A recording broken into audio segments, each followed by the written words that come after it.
Olá pessoal, tudo na paz? Irmão Alex aqui para dar continuidade aqui nos estudos bíblicos. Nós estamos fazendo a citação desse livro, O Cristianismo através do Século, uma história da igreja cristã. Bastante interessante, e nós estamos falando aqui sobre a reforma e a contra-reforma, né? 1517 a 1648. Que o Eterno e o Criador possa estar nos abençoando grandemente. Hoje nós vamos falar sobre a emergência de um mundo dinâmico em expansão. É pequenininho, mas são informações bastante interessantes aí para agregar no nosso conhecimento. Beleza? Então vamos lá. Por volta de 1500, os fundamentos da velha sociedade medieval estavam ruindo e uma nova sociedade com uma dimensão geográfica muito ampla e com transformações nos padrões políticos, econômicos, intelectuais e religiosos começava a surgir lentamente. As mudanças foram realmente revolucionárias por sua natureza e pela força dos seus efeitos sobre a ordem social. A síntese medieval na Europa Ocidental foi desafiada durante a Reforma em sua política, pela ideia de que a Igreja Universal deveria ser substituída por igrejas nacionais ou estaduais e igrejas livres.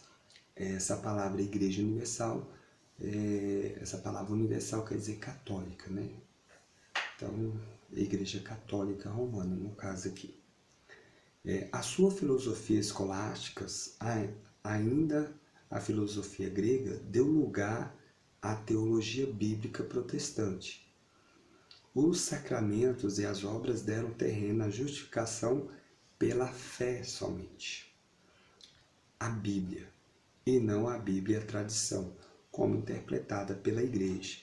Então, para que você venha entender, a Igreja Católica, né, no caso aqui a Igreja Universal, ela acreditava que a Bíblia e a tradição é a regra de fé dela, né, até hoje. Então eles têm a Bíblia e têm a tradição. Tornou-se a norma. Após 1650, contudo, tudo isso foi solapado pela filosofia idealista alemã e pela crítica bíblica. A civilização ocidental tornou-se cada vez mais secularizada.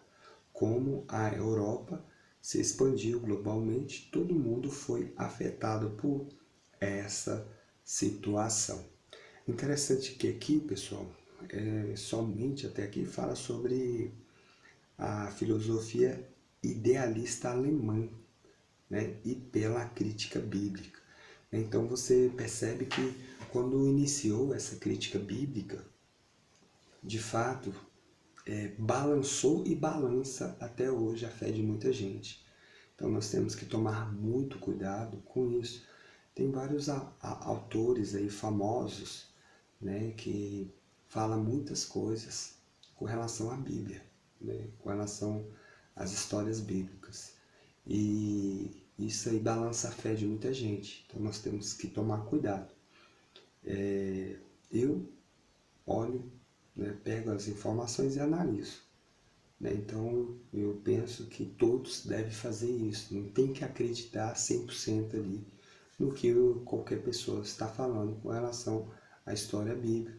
Ou se diz aí um especialista na área e começa a trazer umas informações e as pessoas acreditam. Tem pessoas que acreditam mais nesses autores, né, principalmente alemães, do que na própria história bíblica. Né? Tem muitos. Então, eu acho que nós temos que pensar bem antes de acreditar 100%, né, nesse pessoal aí. Né? Então, e o que eu achei interessante aqui é com relação a a justificação pela fé na Bíblia, né? Então, na história bíblica, que narra ali a história de Yahushua, né? De Jesus e dos apóstolos, que traz umas informações bem bacanas de como nós devemos viver, né? Em sociedade, né? E a Igreja Católica, ela tem a tradição, né? Que ela é igual como se fosse a Bíblia. Só que o que eu vejo, né, a minha análise, né, como estudante, é que muitas coisas da tradição é contrário aos ensinamentos que está na Bíblia. Aí é problema, né? Então é melhor nós ficarmos com o que o Messias falou, né, com o que Yahushua falou, com o que os discípulos ali orientavam ali o povo na época, do que uma tradição que veio posteriormente, que você percebe, até mesmo os próprios sacerdotes católicos falam abertamente que tem muitas doutrinas do paganismo, né? Então, nós devemos sempre buscar andar ali na linha, né? Andar, fazer aquilo que Yahushua ensinou para os seus discípulos, beleza? Então tá aí mais uma informação, nós vamos continuar. Tem muitas informações bacanas, eu estou tentando pegar informações que venham nos ajudar a entender mais com relação à história, né? E que não venha ser um assunto muito chato, né? Tem que ser um assunto interessante e que venha edificar a nossa fé e aquilo que nós devemos seguir verdadeiramente, beleza? Que o Papai do Céu nos abençoe e um abraço do irmão Alex.